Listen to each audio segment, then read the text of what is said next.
Hello viewers, I'm SB and welcome back to Total War Warhammer 2. I've been thinking a little bit about whether we should run away or whether we should try to just crush this army, and I think I've settled on crush this army. Let me explain my thinking here. To talk about our options, we gotta talk about army stances. So the default army stance for the Skaven, stalking, we know how this works. We do have the option of going into ambush stance, which makes our army invisible unless nearby enemy armies pass a check to see us. We could move, you can see this takes 25% of our movement range to adopt. We're at about 52%. So we could move away a little bit and then go into ambush stance and hope he doesn't wander over and find us. That might fail though and might lead to us just getting attacked. We could also go into march mode, which gives us a bunch of extra movement but makes our army tired and makes it impossible for us to initiate battles. And we could try to just run like all the way down across the river there, down toward the south. We might get far enough away that he can't declare he can't reach us, but I'm not certain that either one of those actually gets us far enough away to be safe. In fact, no, we can see his normal movement range. We would not be able to be safe by running. So the yellow in the bar, his troops' health bar, represents how much health they'll regain this turn. His troops are replenishing because he's in his own territory. He's in friendly territory. So if we think we're going to end up fighting him either way, we should fight him right now before he gets his burst of replenishment. So let's go fight him right now. Let's do that thing. Alright, we successfully ambushed him, and I think we probably want to go ahead and bring some extra charges of dudes here. Winning this battle is really, really important to the survival of this army. If we do manage to pull this out without taking heavy losses, that means that the Astalians no longer have an army anywhere in the world, and that leaves us free to pretty much do what we want, except that we're going to have a hard time, I think, taking Magritta still, because there are 8 units in Magritta's garrison, and they have the benefit of, like, walls and towers and stuff, and we are going to have a pretty torn-up army that doesn't really have a good way of dealing with walls and towers. So I'm not really sure what my plan is after that. I guess probably we still go to the other city, the smaller one. Bilbali, I think. This is terrible terrain for them. This is going to go really well for us, I think. Right, because we set the Jezzails up. Here, let's get this out of the way. Try to gamble up from 12. We were unsuccessful. Okay, down to 10's not so bad. We have this nice open sightline here. In fact, we can put the Jezzails considerably further back. Like up here, maybe? Yep, still in range of the ranged troops that I actually want them to kill. And then we can put up the Ratling guns a little bit closer. Probably a little bit closer even than that. I want the Ratling guns to be able to shoot at the Pistoliers immediately. And then we'll throw some melee troops in the forest here, where they are hidden by the trees. Leave some of our melee troops up here next to the Jezzails, just to jump in front of them in case stuff happens. Ikit Claw should probably be over with these guys. Maybe on the other side. And definitely facing forward. Maybe a little bit further forward. Yeah, that's fine. And what do we want to do with the Doom Flayers? My guess is we're going to see the enemy melee troops run this way toward the guns. So we could have the Doom Flayers up here just waiting for the melee troops to get past the archers and then have us sweep in and take the archers. It's also possible that if our guys are up here, some of their melee troops will break off to come after us, like we've seen them do a number of times. I think both of those situations are good.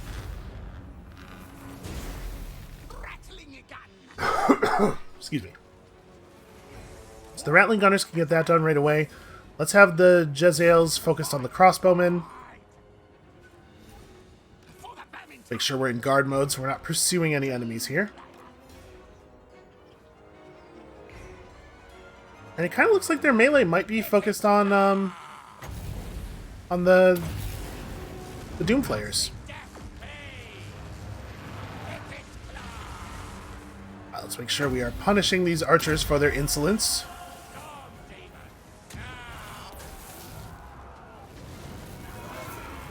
That's rough. They're gonna have a hard time with that. I'm just gonna put up some clan rats here. We'll just stop them from running forward at all.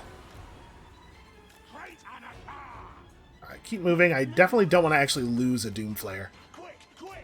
But yeah, the AI being so crazy for a kill on my Doomflayer. This is making them make some really bad decisions. I wonder if that was too much of a lead. It was, in fact, too much of a lead. I mean, we still hit him a little bit.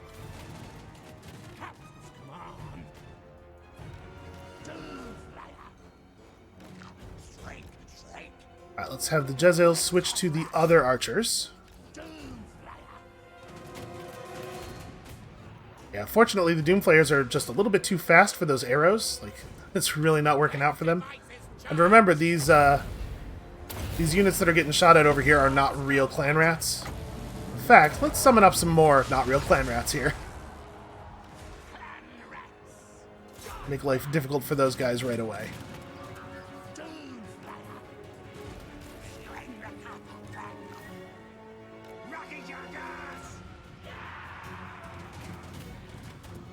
Alright, if the clan rats, if the swordsmen continue forward into our melee troops, we'll simply have the Doomflayers rush into them from behind.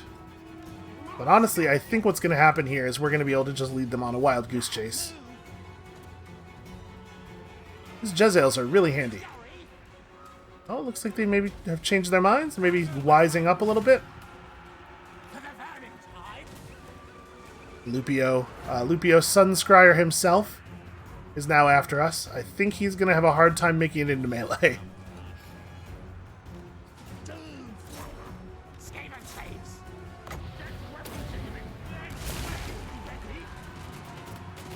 These guys busy right here.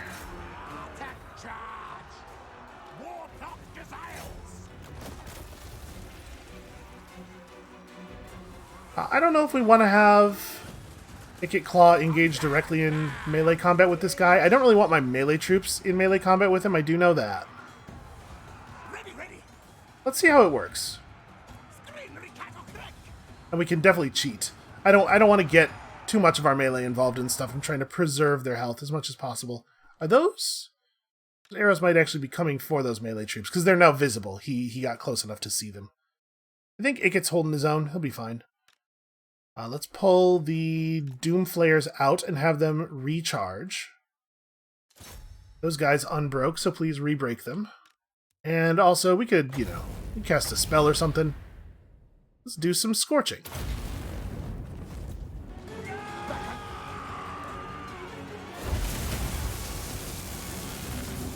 That happened a little slower than I would have liked.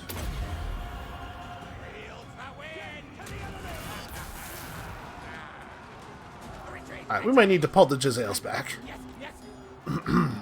Our troops over here are somewhat less effective than I thought they were going to be. Probably gonna have to get Ikit over here as well. And the Ratlings have that guy under control.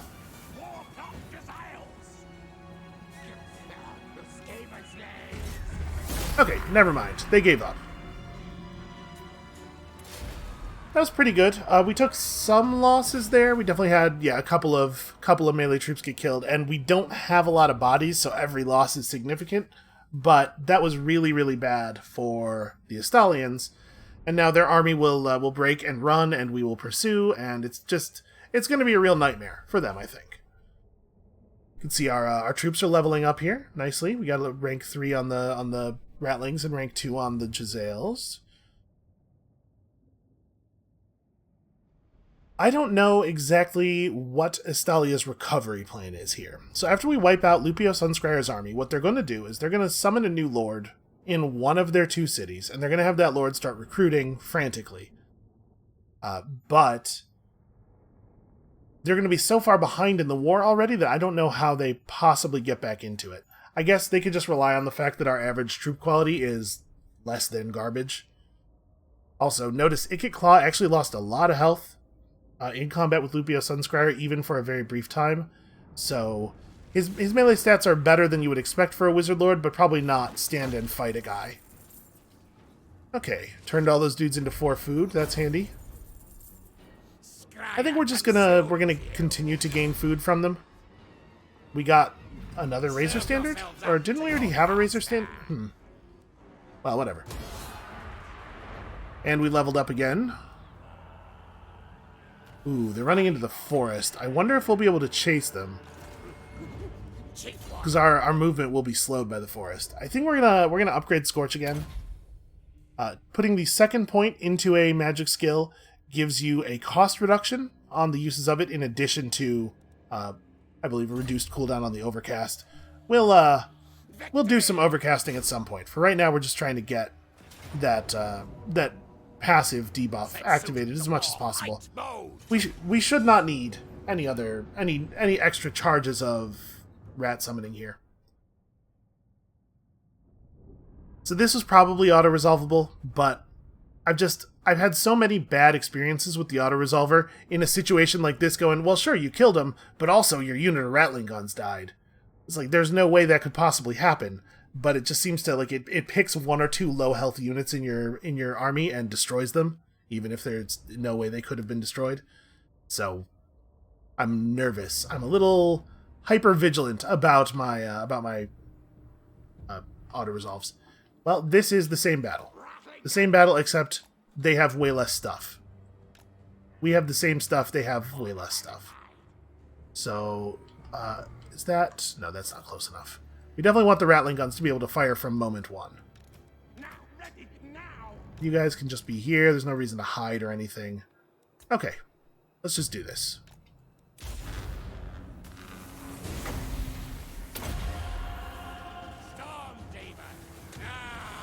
We should see these guys break, like, almost immediately.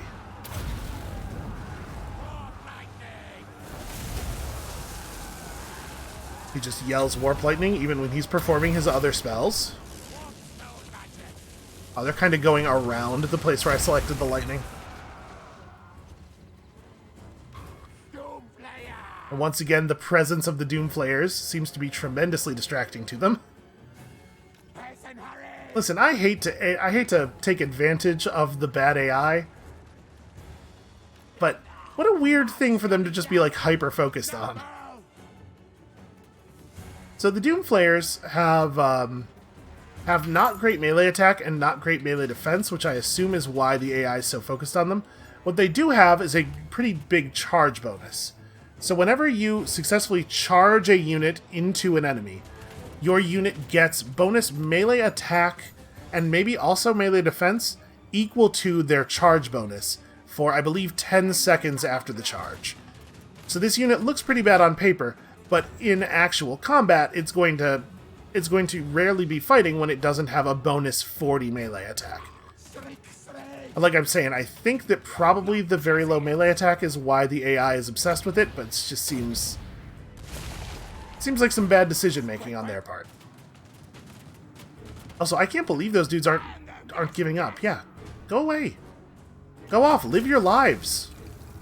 Presumably you want to survive this. I'm gonna have the Doomflayers go over there and make sure they don't turn around again. And you guys can turn this way. Okay, I think we can probably fast forward this battle. There we go.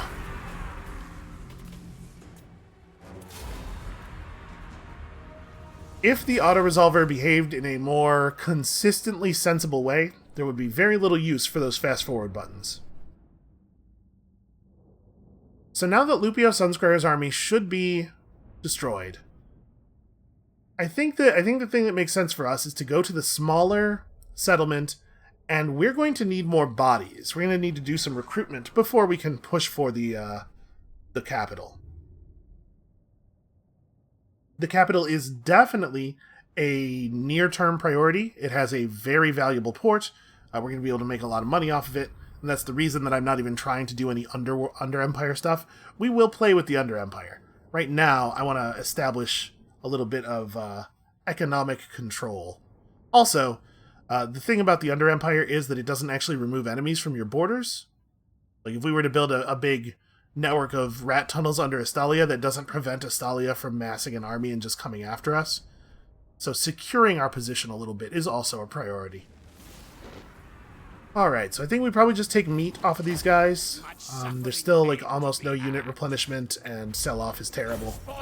It's like, let's get a very, very small amount of gold and also make our army unable to heal. Why wouldn't we do that? Okay, Claw has learned how men die, so +3 leadership for the whole army when fighting men. That's actually super relevant. And we've unlocked the 13th scheme. The Lords of Decay have spoken. We invoke their scheme, the 13th plot. All Scavendom must unite against things. You know, things. Things and stuff.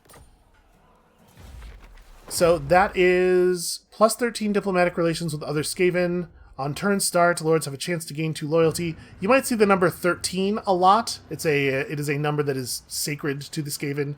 And also, all armies get the Clan Stone ability, which reduces enemy magic resistance in an area. That's fine. That's not like super great for us. I'm certainly not going to spend money on that. On the other hand, the Dominating scheme, giving us food and growth and public order, is probably totally worth our money. Yeah, this generates us 15 food, which is a resource that we don't have a lot of good sources of. Let's go ahead and perform this right. We have a bunch of money right now. Victory! Public order is also still a problem for us in many places. We're positive here.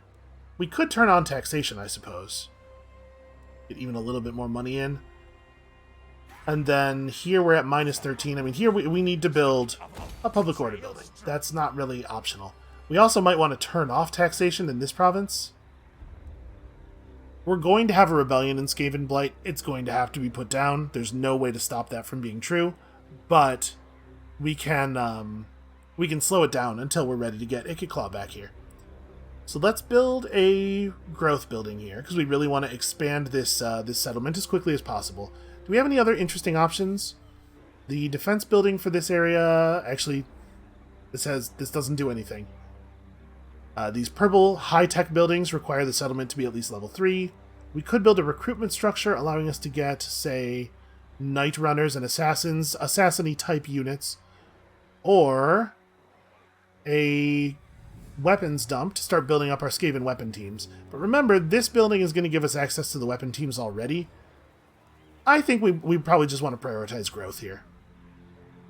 20 growth, +2 casualty replenishment rate. Yeah. And in Tobaro, we can upgrade the port. I want to prioritize this pretty highly. Upgrading the port takes it from 10 growth and 150 money to 20 growth and 300 money. It's a pretty powerful building. Oh, we have skill points. What do we want? We need one more skill point in this box to allow us to get evasion. So Death Frenzy is a melee attack and weapon damage boost. Whereas Howling Warp Gale stops flying units in place, and that's all it does? Yeah, let's take Death Frenzy. Well, Howling Warp Gale, frankly, just doesn't seem all that useful. You don't run into that many flying units. And we already have the base level of the spell. I don't think we need to improve it anymore. So, I guess while we're looking at him, I think we want to move on Bilbali. Bilbali has a tiny little garrison. Let's throw our army into march mode and get over there. Bilbali has a tiny little garrison, and taking it over will let us replenish our troops in there, which I think is probably a pretty good idea. Magrita's garrison is 2 units of crossbows and then a whole bunch of basic garbage melee. Honestly, still a better army than my army, and my army's horribly wounded, and their army will be posted up on walls with gates and towers defending them. We're just not ready to handle it yet. So how do we get ready to handle it? Well, once we have Bilbali, we'll be able to do some basic recruitment there. The core settlement building gives you access to Skaven slaves, but we're gonna need better than that, probably, or at least a lot of them. What if we recruited another lord? We could bring on another warlord to lead a second army, and basically he could just recruit us a bunch of crummy Skaven units and then run them over to Magrita. We could meet and then attack as a combined force. I don't hate that idea. We'd probably have to back off on some of the building upgrades we're doing now, get some of that money back. But that's interesting. So there's a couple of different kinds of lords. There are warlords who are very melee-focused, extremely good close combat fighters. And then every lord, on top of his type, has a trait and a loyalty value. when a Skaven Lord's loyalty is too low, there's a chance that they will rebel against us. They'll become a hostile army, and they'll try to like take over a portion of the country. Obviously, that's a problem, but remember, we do get +2 loyalty to newly recruited lords, and we will have opportunities to fix their loyalty as it starts to get low. It's not a thing that will be an emergency very often. So, warlords are good melee fighters, ambush success chance, or just a big boost to his personal combat abilities. That's not terrible. We could also recruit a lord who is a Grey Seer, that is a spellcaster. There are 2 different types of Grey Seers, Ruin and Plague. That just means they get different, they have access to different spells. So a fast-running Grey Seer, or one who's good at not getting his army ambushed. There are Warlock Masters, who I don't actually know what a Warlock Master does. Both of the Warlock Masters we have access to here are named Zapspark. It's just like, it's John Smith. It's the Skaven version of John Smith. Neither of their traits seem amazing. There are Master Assassins, which is the new Lord type with the DLC that came out today. I kind of want to hire one of these just to see what the new stuff is. So this one has an unimpressive trait. This one is a Warpstone Hoarder. Upkeep down for weapon teamy type units. Honestly, I kind of like that idea. And then down here we have the Plague Grey Seers. Yeah, maybe let's hire Banding on. His starting loyalty is pretty low, but he'll have 2 points above this range when he gets hired in. So he costs 825 to hire, and he's going to increase the upkeep of our armies by 395. He has his own upkeep cost, but then there's just an escalating logistics cost to running more and more armies. Let's recruit him. He spawns in with 0 movement, but also right next to a town, so let's just put him in the town. And then we can have him start recruiting crummy Skaven guys. We don't even have to stop any of the upgrades. We can just do this. Although, we should probably pull an upgrade. The Taskmaster's platform needs to be finished. We'll take a turn off on the Rattling Warrens. That'll give us some money to play with. So, he has access to the local recruitment pool. He also has access to the global recruitment pool because he is in a settlement.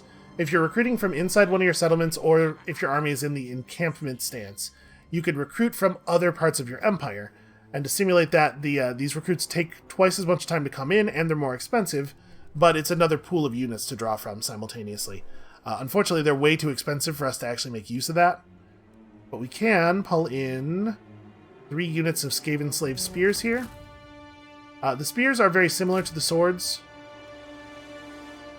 except you can see Sword Infantry has 12 melee attack, 12 defense with 18 strength. These guys have 10, 16, 16.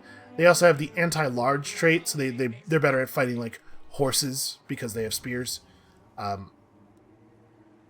The amount of damage we lose from losing 2 points of attack and 2 points of strength is basically nothing, but that's 60% more melee defense. So these guys will be a lot better at holding off enemy troops. So yeah, we'll just recruit up some units. Ikit will take over Bilbali, and then these 2 armies will meet and merge at Magritta, and we'll see if we can take it. I don't have high hopes, but it would be really cool if we could get rid of Astalia right now. Just make them a thing we never have to think about again. If we fail to take out Magritta, even if we manage to... If this ends by them like getting us to agree to a peace deal because we can't take Magritta, then we'll have to worry for the entire rest of the game about whether they've built enough forces up there to come after us, and I'm not looking forward to it. Looks like the Beastmen are in fact going to attack Tilia, which is really good for us. That means the Tilians don't have time to burn my my stuff to the ground. I will say, though, the Tilian army is looking pretty strong. This little bar next to the flag indicates how full the army is, so that's probably like 17 or 18 units. We have a look at that. 17 units, we can only see one of them, and it's some guy. I don't know if the Beastmen are going to be able to handle 13 units in a walled garrison plus an army of that size. Oh well, not my problem. And he is trying to recruit in Bilbali to prevent us from taking it. Unfortunately, this is just going to be too slow. So he summoned a lord on his turn, and that lord probably has 3 units recruiting, but we're going to kill him before any of that can actually happen.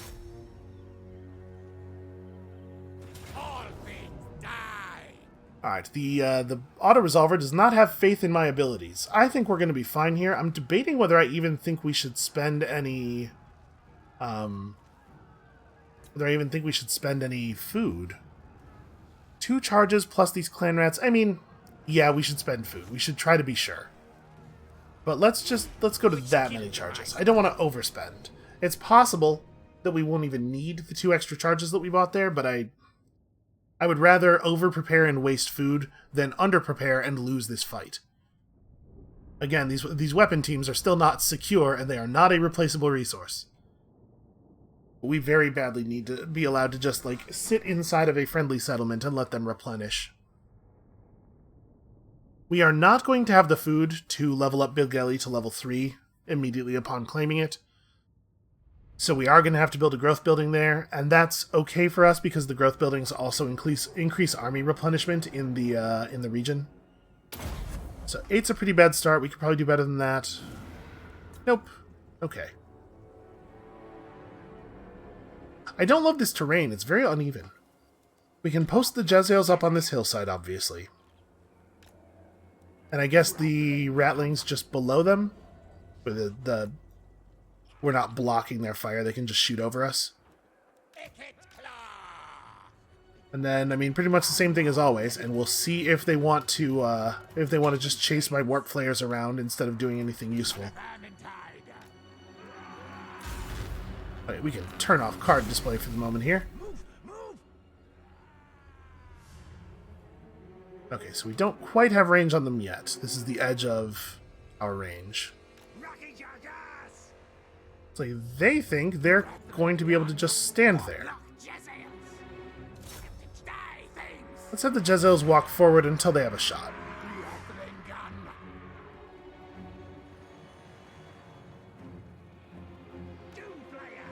We do want to be a little careful. I don't want to just take ranged fire for no reason. Are you guys okay? You really need to run this far?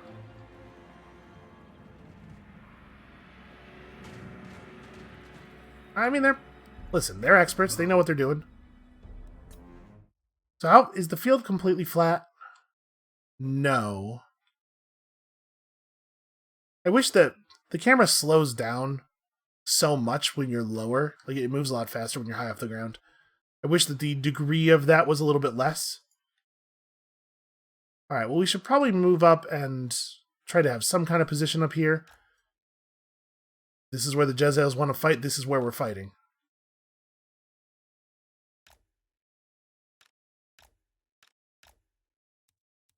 Alright. I'm going to keep using the flares to suggest gently to them that I might attack if they move. We'll see how long they let me just shoot them with my sniper rifles.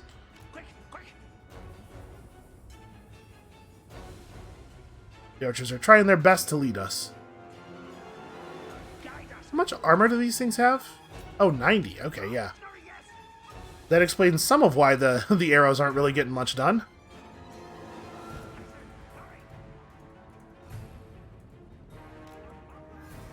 Yeah, I can't believe the degree to which this keeps working. They're so certain. If we could just catch the flares, we would definitely have them. I should move up a little bit more.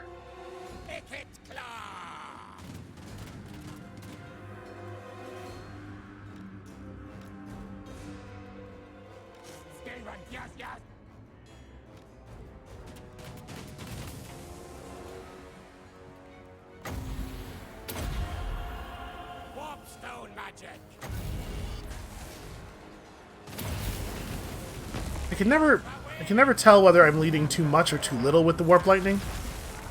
Alright, that was a pretty good one.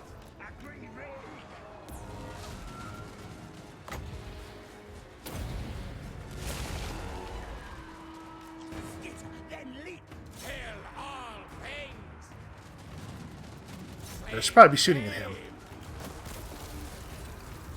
You guys get over here. That flamethrower shot didn't really do that much. Alright, you guys, get up there and get dead.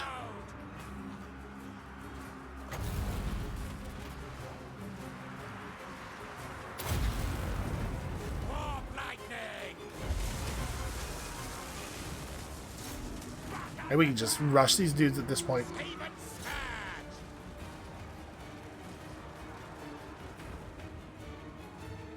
Alright, so a lot of their units are not doing so hot. I'm not at all concerned, by the way, about the survival of these Skaven slaves. Like, if they end up dead, we will trivially just recruit more.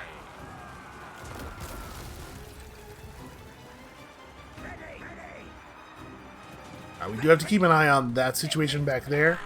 Yeah, like this. You can see they're forming up to start shooting.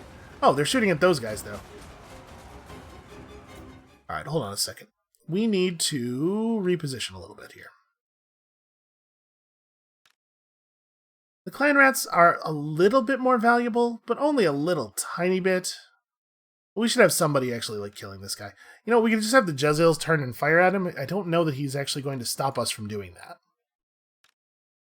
Should probably have these guys come back here and charge. And we're going to have to put the melee into this fight a little bit. As much as I would have loved to keep them out of it. Yeah, you guys just buy him a second.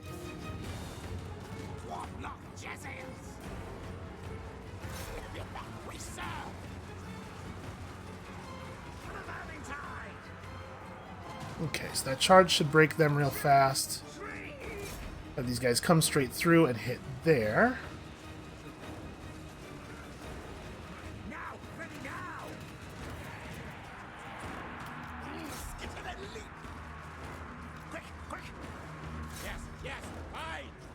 We don't want to actually stand and fight their lord. We want to just rush him, knock him over, and then run away. Units that are on foot are very vulnerable to this strategy.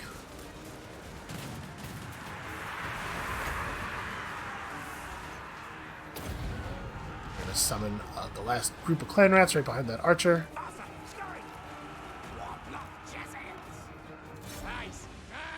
What happened to how do we manage to get all of our units engaged with a single group of enemy spears? How was this the outcome here? That's alright, we're almost done. So the Jezzails will fall back to like here. The Rattling guns will turn and fire. We have lots of spells to use. I hope I've given them enough time. Some of the Jezzails got caught a little bit.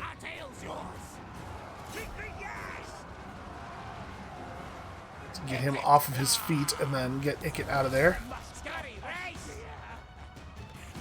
You cowards. Get back over here and do stuff.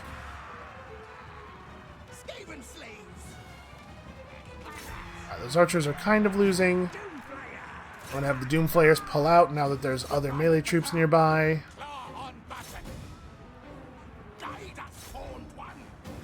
Okay. That's under control. You guys should now fire into this group. You guys should also fire into that group. Okay.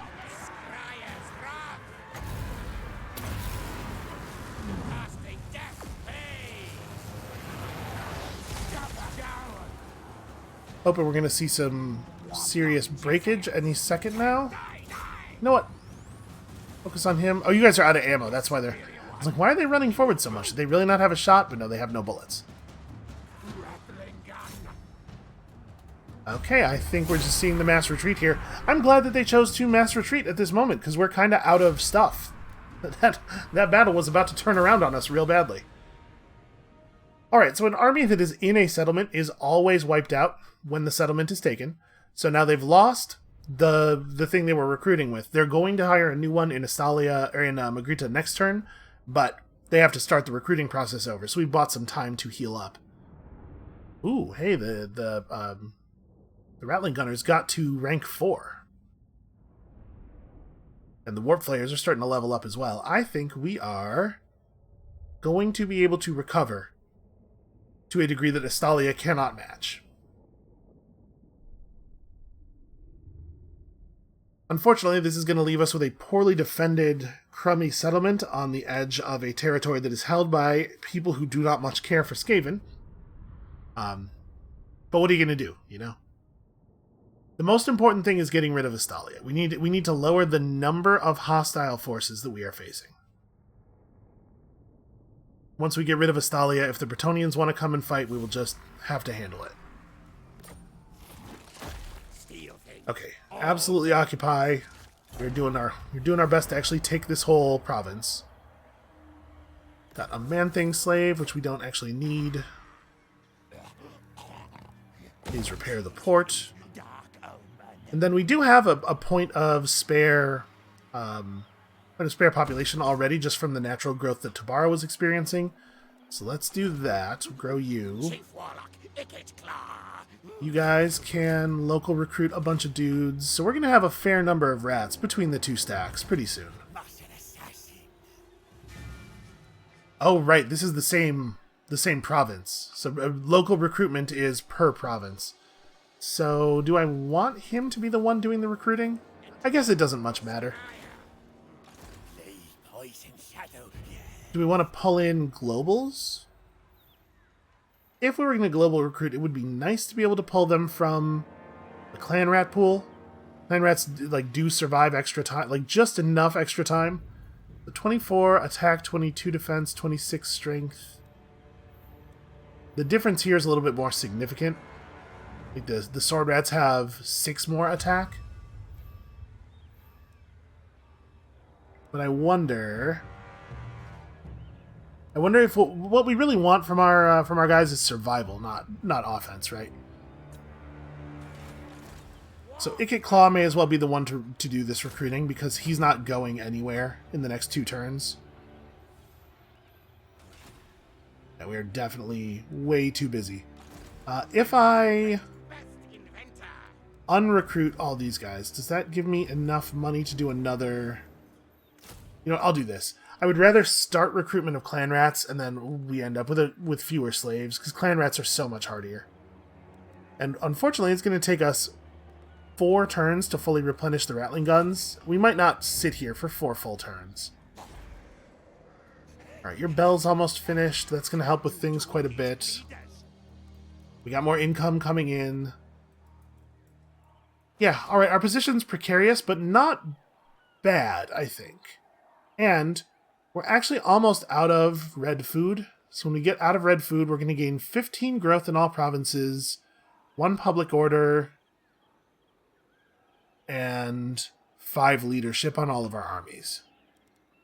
It's not a bad thing. We might want to take it easy on the food spending for a minute. Of course, we still have to keep fighting to be able to keep bringing in food at the rate that we're bringing it in.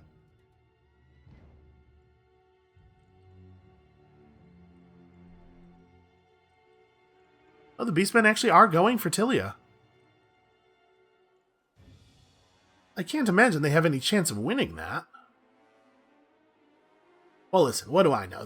They're professional Beastmen. Let's just let them do the thing that they're good at. And over here, there are pirates doing pirate stuff. So these black flagged armies with the blue band across are not just armies of one faction. They're like big, weird, mixed forces. We shouldn't ever have to deal with them, at least not for a very long time. But when it is time to deal with them, they're an interesting fight. They're all very weird. So we've kind of gotten things stabilized at the risk of jinxing it a little bit. I feel like we're stabilizing a little. Let's pull in recruitment like this. So next turn, this army is going to be up at 14 units, and in pretty decent health. The Jezzails will be completely replenished, which is nice. Skaven Blight has a little building room, so we do need to finally get around to that Warren, and I think that's definitely the right move. And we've got a while. We've got a while on the rebellion.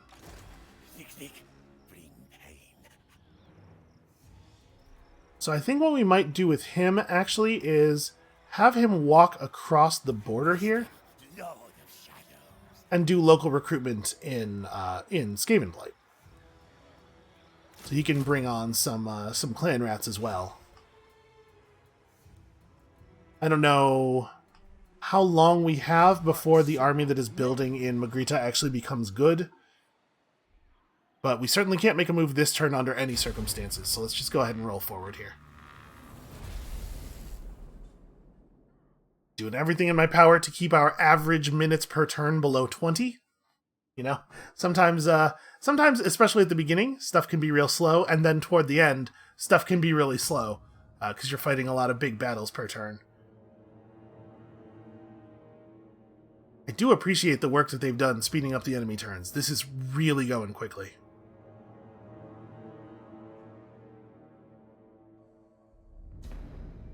So Sartosa is a hard city to take, and the Sartosian military is very good at fighting in the water. But I rarely see them expand, I feel like, so those guys will probably not become any larger threat than they are right now. Then we still have to worry about the Tillians. You can see here, they're very mad at us. They do not like the fact that we are friends with the Beastmen. They actually don't have any particular feelings about the fact that I'm at war with Estalia, which I'm surprised by. Maybe the Tillians and the Estalians hate each other more than I thought. Also, just sitting in the garrison is worth a little bit of XP, so we'll pick up Evasion. Evasion is a terrible ability. It does basically nothing, but gotta take it to get onto the fun spells, the big giant fun spells. And, more importantly, things like unlimited power, because boy oh boy are we gonna need more magic.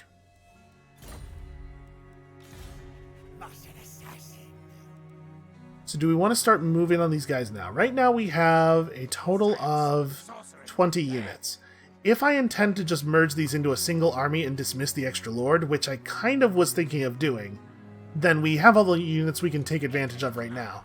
However, I do sort of want to hang out over here for 2 more turns, so maybe what we do is we just end up having a lot of units.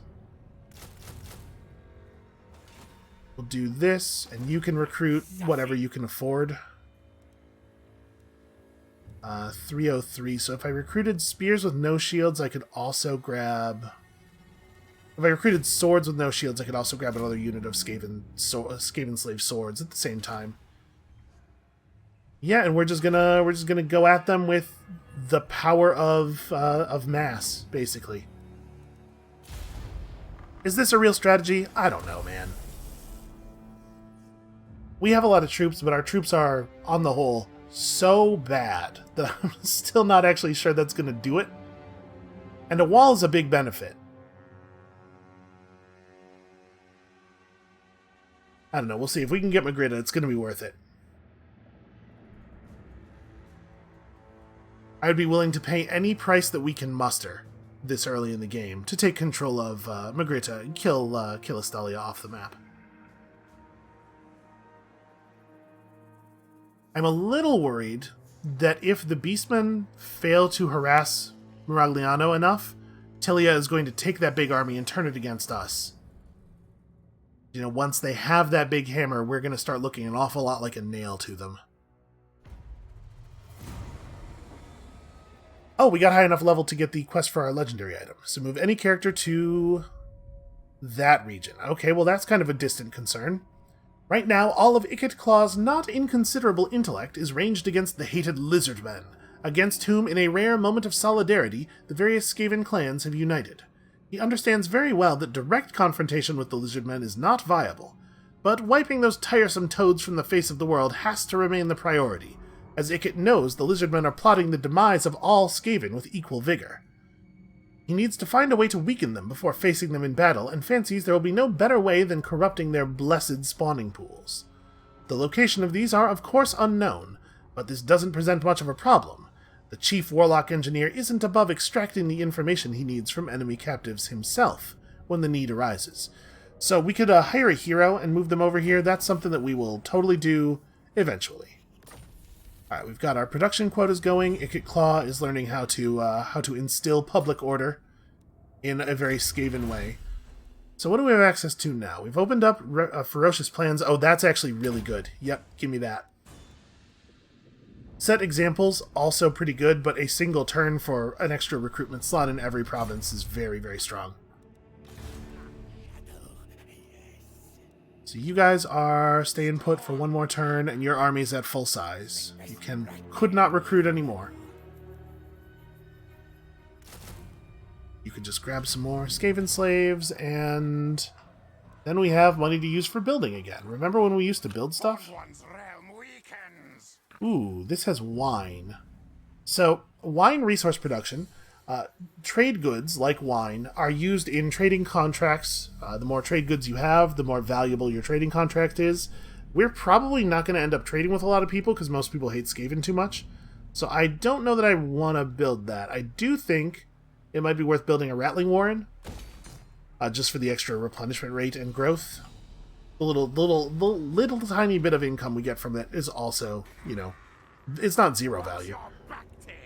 Upgrading this would not really make a huge difference. So this does unlock an extra recruitment slot, actually. Yeah, alright, go ahead and do it. And at 21 food, we should not be in the red anymore, right? Shouldn't we be orange now? Maybe it'll adjust next turn. Alright, so next turn, Ikit Claw will start moving out. They are recruiting now with a second army. Not likely. They've managed to put together a pretty large force pretty quickly, actually. That's a little bit of a bummer. We're going to need better units if we want to take any of this stuff out, but we might be able to rely on Skaven trickery to get our way here. Also, maybe the Pirates of Sartosa will sail over and harass them for us. Or maybe they'll sail over and try to kill me. Also possible. We should try to get the walls up around Tobaro. Okay, the Beastmen are not going to be able to kill Tilia like this, but if they keep them distracted, that's good enough. So, in larger settlements always have walls. The main settlement in each province. Oh, Tilia declared war on the Beastmen and easily annihilated them. Well, that's a shame. But smaller settlements only get walls if you get their settlement garrison building to tier 3. We can upgrade the Tobaro garrison building. It's just too expensive right now. We've been spending our money on other stuff. But we need to get those walls up, otherwise Tilia is going to be able to ride in there and just trivially take it away from us. We actually might be in a little bit of trouble in regards to Tilia. We need something bad to happen to them. They are being allowed to build up too much. Alright, Ferocious Plans, it's awfully helpful, and we've unlocked the Scheme of Doom. Yes, a scheme of great doom. Send an agent of Scryer to cause great calamity on the things. So which scheme is that? That's the Doom Engineer. Capable of targeting a foreign settlement to either establish an Undercity or cause a catastrophic earthquake. I really want to establish my first Undercity. So we will perform the rite to summon forth this warlock. And Boyle Rolk, the Plague-Ridden, is going to install an Undercity under Miragliano. He spawns with no movement, so he'll do it later. He'll do it next turn. Okay. Definitely time to start moving out of Bilbali. Bigger warp forges. This army is getting absolutely huge. Here's what we're going to do. We're going to move forward to here.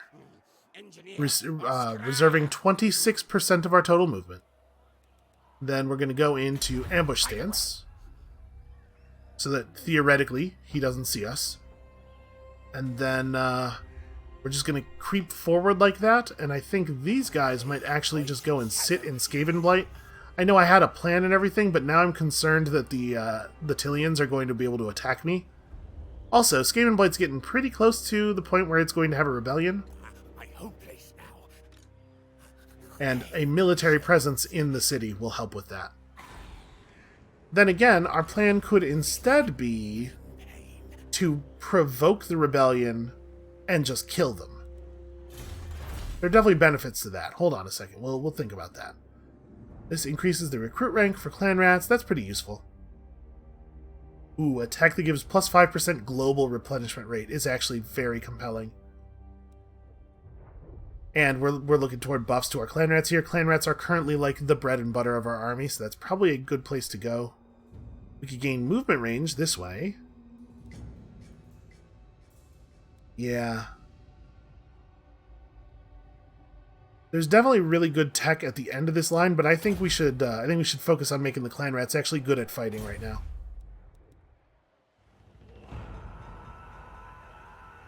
So we have very, very little income. We have too many troops to really be making money. I think I'm going to turn taxation back on, and I'm going to have him sit just outside the city. I want him to stay real close. but I want to reduce the amount of public order bonus we're getting. Let's let the rebellion army spawn and just kill them. Because I think first of all, we really need the money from Skaven Blight being taxed, and secondly, we could use the XP on the hero. Alright, let's see what Estalia does. My guess is they're going to march that big army out toward Tobaro pretty soon.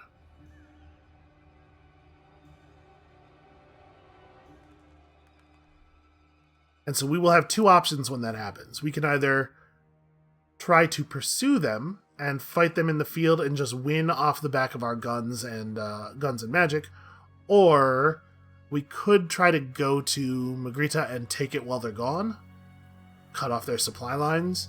That is, I don't know, that's not super likely to work, I feel like. We'll see. We'll see what options are really available to us once they start moving. Okay, so the big army moved out, the small army jumped into the settlement.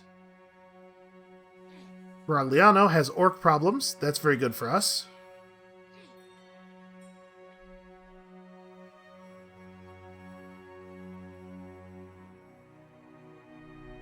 And if it comes down to jumping the Estalians in the field, I think we should be able to apply both of our armies to that.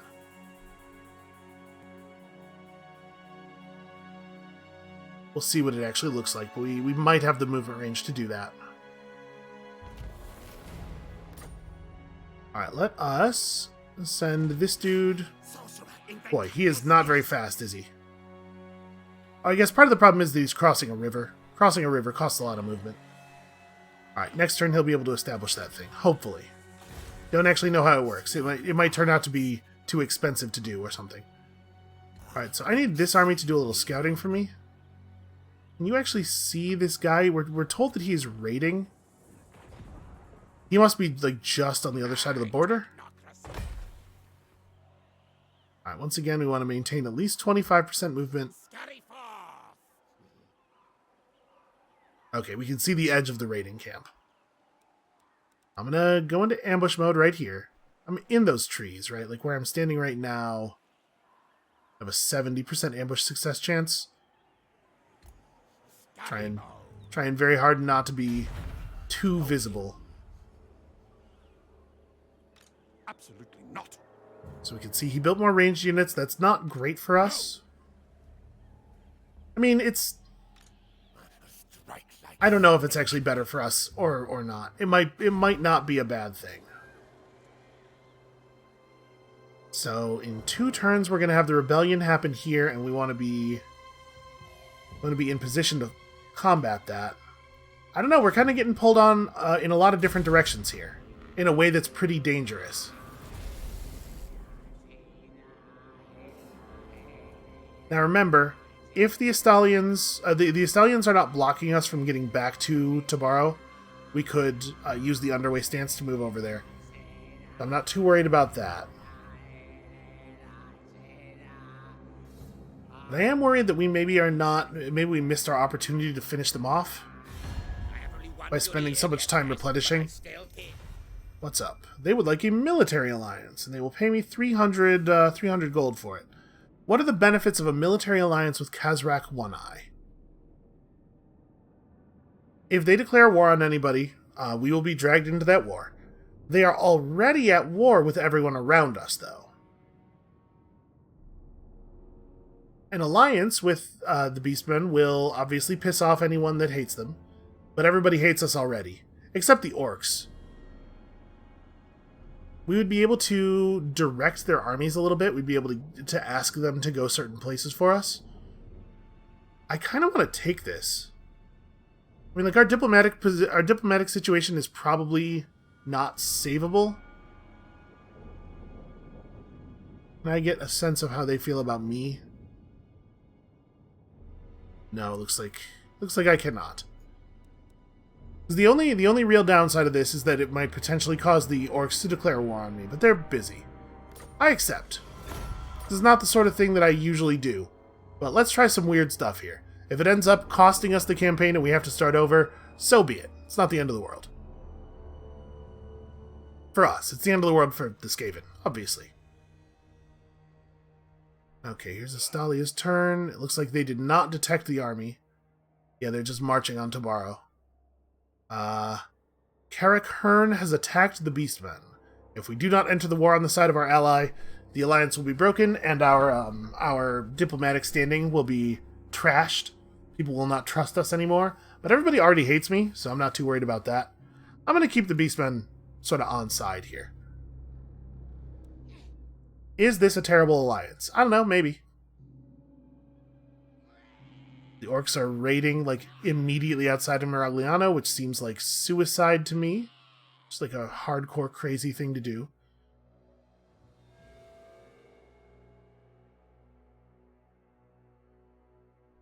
I wonder if that army if this army, Lupio Sunscryer's army, is far enough away from Estalia that we would have time to build battering rams and attack it. We would need one turn of not getting backstabbed, basically. We're about to have a rebellion in Skavenblight. Sorcerer, inventor, yes, yes. Can you really not make it to Miragliano this turn? Oh my god, you are so slow moving. Okay, it will only cost 155 gold, but he can't do it this turn, because he cannot reach it. I'll ignore that. So Tabaro currently has a 14-unit garrison. The garrison is Poisoned Wind Globadiers, a couple of Gutter Runners, a bunch of Clan Rats, and some guys with slings. And a Warlock Engineer. So we do have magic there as well. No. That might be, combined with this number of Clan Rats, sufficient to take on Lupio Sunscryer. Might be. I think my plan is going to be to stand over near it and go into ambush mode. So the way this works is if he runs into the red circle area of our army, we'll get a chance to ambush him, and any nearby armies of mine are allowed to participate, so we can pull the settlement garrison in. My concern is that if I just jumped into the settlement, he would see the combined force and go, no, that's too big, I can't handle that, and back off. I want him to come forward and fall into the trap. We have an imminent rebellion here.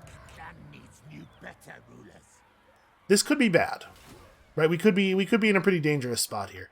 If he doesn't come forward to attack Tabaro, and he just sits there, then we're going to have a situation where we have to run back and fight. Yeah, I'm nervous. What does his movement range look like to me? I refuse. Now, we're not seeing his full movement range here. In raiding mode, he's only at 75% movement. So it's possible that when he transitions out of raiding mode, he would be able to reach Bagrita. Oh, interesting. Wolfram Gladscheiser is not actually in the city. I thought for sure he was. I will not obey. Okay. So if we attack him, the city garrison is close enough that they will come to the battle, but they'll come out into the field to fight us rather than us having to climb the walls. That is probably doable. We could probably win that fight if we're willing to plow a ton of food into it, so that we have all the extra rats and everything. And there's a chance that this attack is an ambush, and we just get those 10 units right there. So let's go into normal movement mode. And we're going to go for this. Let's see what happens. All things die. These ambush. Oh, that's beautiful. Okay, and we've gotten the Skaven corruption in the area up high enough that we now have 4 uses of Menace below without spending any food. We definitely just go for this battle, right? I don't think I want to spend any additional food here.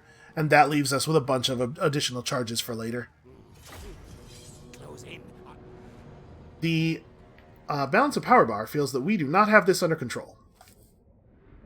I would like to believe that it is wrong. We're gonna have to manage this battle pretty well, but I have high hope here. And if we kill Wolfram Gladscheiser, that means there's only 8 units defending the city, which means that the Estalians are maybe in a lot of trouble. If it is the case that the Estalian faction has no settlements controlled, if we were to take Magrita, they would have no settlements controlled. All of their armies start suffering tremendous attrition damage for not having any place to get supplies, and so that Lupio Sunscryer's army would just starve out in the field. Okay, so we know what their deal is, we know how they're set up. Let's just start deployment. I don't need to gamble. I don't much care for the terrain here. It's very hilly and uneven.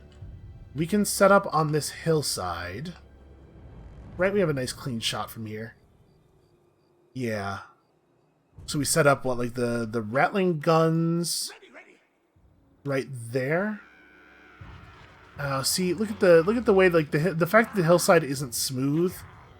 The fact that it does this thing where it bumps and then it goes down again means that we're not actually going to have a perfectly clean shot in there, and I'm worried that the rats are going to decide they can't see and just try to run up instead of attacking, which is a thing that happens all the time with direct fire units.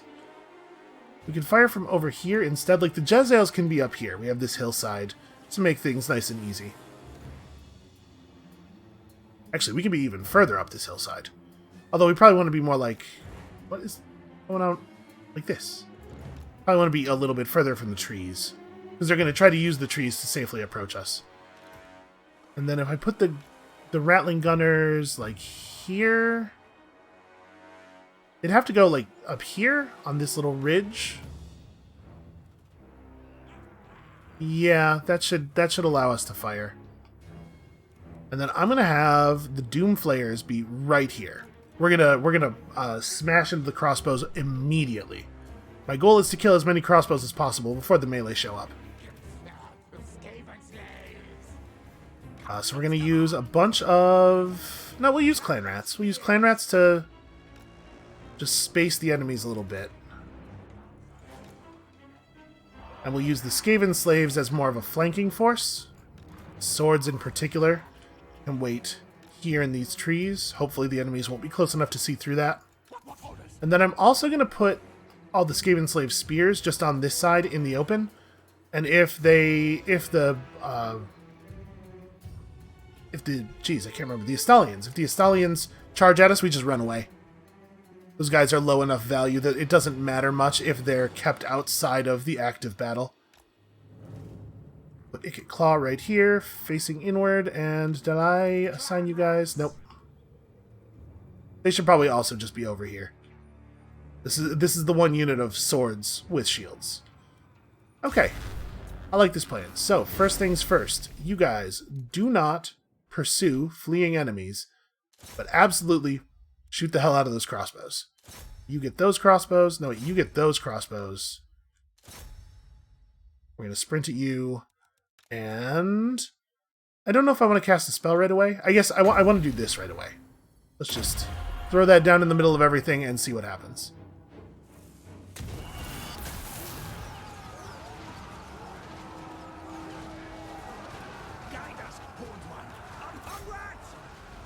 Probably shouldn't have rushed straight into the brass orb. Skaven slaves are weak and cowardly and really good at running. Very fast.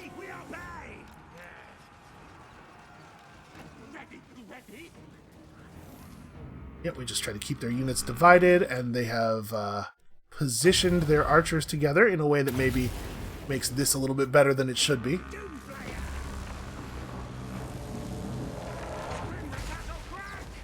Doom Flayers over here and charge these guys as they approach. You lot just keep running. Humans don't know how to fight Skaven.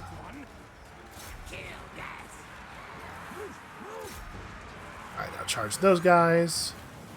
Actually, no, never mind. The Doom Flayers need to chase archers. I do not want the archers deciding that they feel comfortable fighting again. And it's already happening. Okay, you guys should probably... So it's just their lord? I'm thinking maybe we have some of these guys run into... Here, I'll have you split off. See if he'll continue chasing you. You guys get over here and get ready to do some flanking. You guys do this stuff. I'm going to summon a unit of clan rats. Hold on, I want that to be closer. There we go. Summon a unit of clan rats on that flank. Okay. And also, it's Scorch time.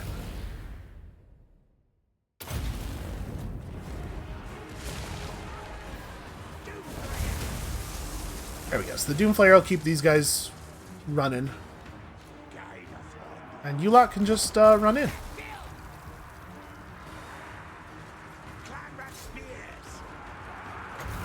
Let's make sure that we are continuing to use magic. I want to keep that the debuff up at all times, if possible. You guys can actually like run all the way over here. That unit of Skaven slaves doesn't matter, but they should try to run away. They should try to lead that guy off. Okay, and the archers are all running together, which makes the Doomflayer's job very easy. We should run Ikit out and have him face this way, so he can be shooting his flamethrower into people's backs.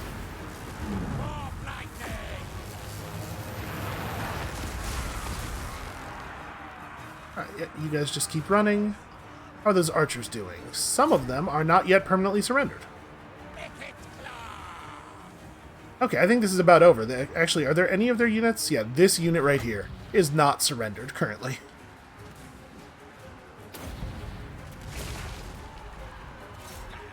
Break him. Oh yeah, I guess we gotta kill that guy too. Let's have the Jezzails see if they can find an angle on him. Because we do have to kill him. Or we have to get him to surrender, at the very least.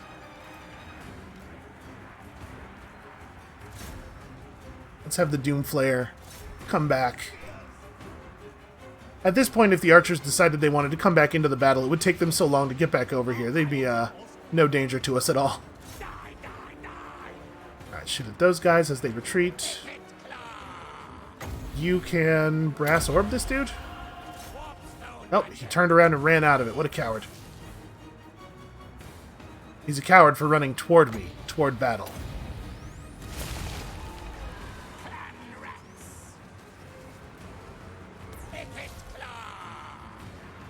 Alright. Doesn't much matter if those clan rats die. Let's not let these guys think that they have any chance of getting back into this battle. Oh, that was a unit of fake clan rats. They are not actually doing anything. All right, you get over here. Yeah, I don't know if we are actually going to be in a position. Oh, those guys are permanently broken. Don't have to worry about them anymore. Okay, I think we're just good. Yeah, that sometimes you ambush enemies while attacking stance is so powerful.